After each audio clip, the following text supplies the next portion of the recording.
በእስልምና እምነት ተከታዮች ዘንድ ከሚከበሩት አበይት በዓላት መካከል አንዱ የኢድ አልአድሃ አረፋ በዓል በቀዳሚነት ይጠቀሳል። በዓሉ በዓመት አንድ ጊዜ የሚከበር ሲሆን ይህም የመስዋዕትነት፣ የታዛዥነት እንዲሁም የመረዳዳትና የመደጋገፍ በዓል ተደርጎ ይወሰዳል። 1447ኛው የኢድ አልአድሃ አረፋ በዓል ምክንያት በማድረግ የሲዳማ ክልል እስልምና ጉዳዮች ከፍተኛ ምክር ቤት ከአጋር ድርጅት ጋር በመተባበር በሐዋሳ ከተማ ለሚገኙ አቅመ ደካማ ወገኖች የማዕድ ማጋራት መርሃ ግብር አካሂዷል። በመርሃ ግብሩ ላይ የተገኙት የሲዳማ ክልል እስልምና ጉዳዮች ከፍተኛ ምክር ቤት የዑለማዎች ጉባኤ ሰብሳቢ ሼህ አህመድ ቡታ የኢድ አልአድሃ አረፋ በዓል ስናከብር አቅመ ደካሞችና የሌላቸው ወገኖች በማሰብ እንድናከብር ከፈጣሪ የተሰጠን ትእዛዝ ነው ብለዋል።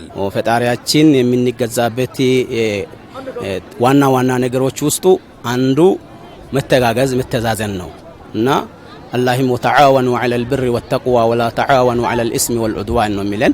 ተጋገዙ ጥሩ ነገር ላይና አላህን በመፍራት አላህን መፍራት ማለት እኮ አላህን ፈርተን ፈጣሪያችን ፈርተን ወገኖቻችን ላይ አዝነን እነሱ ሲቸገሩ አብረን መቸገር ነው ያለብንና አላህ ስለኛ ስለሰጠን ብቻ እኛ ብቻ እየተዝናናን ሌሎችን መርሳት አይደለም።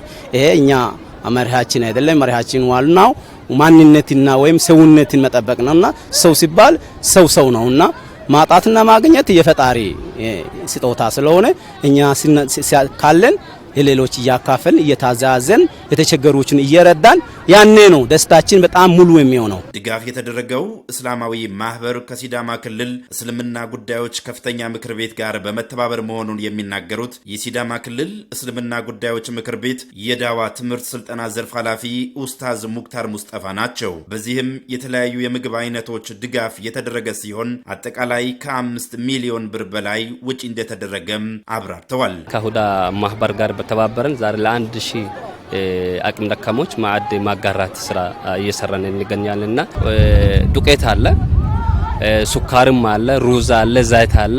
አንድ ፓኬጅ ሰዎች በዓላቸው ላይ እንዲደሰቱ እንዳይቸገሩ በማሰብ 4 አናቶች ነው አንድ ላይ ተደርጎ ለአንድ ሰው 25 ኪሎ ከዘይቱ ውጪ ማለት ነው 25 ኪሎ እንዲሆን ተደርጎ ነው የተሰራውና አልহামዱሊላህ የተሰራ ያለው ነገር ጥሩ ነው። ዛሬ እዚህ ጋር የተደረገው ያለው ኮስቱ ወደ 5 ሚሊዮን በላይ ነው የወጣው። በማዕድ ማጋራት መርሃ ግብር ላይ የተገኙት አቅመ ደካማ ወገኖችም በተለያዩ ችግር ውስጥ እንደሚኖሩ በመግለጽ ዛሬ የተደረገላቸውን የማዕድ ማጋራት ድጋፍ በዓሉን ቤታቸው ውስጥ ሆነው በደስታ እንዲያሳልፉ ትልቅ እገዛ እንደሚያደርግላቸውም ገልጸዋል። ይህንን ድጋፍ ላደረገላቸው አካልም ምስጋና አቅርበዋል። በጣም ደስ ብሎኛል።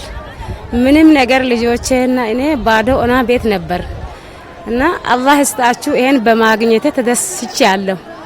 ባዶ ቤት ኦና ቤት ነበር እንዴት ሆነ ነበር የምናሳልፈው እያልኩ ጀዛ በአላህ የተባበራችሁን ከዛ ያሰዋችሁ ሰዎች አላህ ጀዛችሁን በአላህ አገኙ።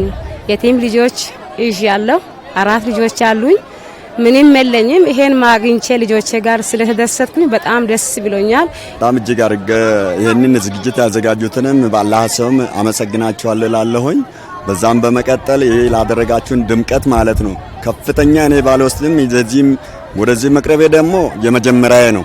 ከዛም አልፎ ተርፎ አላህ Subhanahu Wa Ta'ala ለዚች በዓል እኛንም እናንተንም አንድ ላይ አበቅቷችሁ ለዚህ ላደረሰ አላህን አልহামዱሊላህ እና አመሰግናለሁ። የእምነቱ ተከታይ ሆኖ በዓሉን በሐዘን እንዳያሳልፍ ያለው ለሌላው በማካፈል በአንድነት በፍቅርና በሰላም እንዲሁም በአብሮነት በዓሉን ማሳለፍ እንደሚገባም የሲዳማ ክልል እስልምና ጉዳዮች ከፍተኛ ምክር ቤት የዑለማዎች ጉባኤ ሰብሳቢ ሼህ አህመድ ቡታ ተናግረዋል።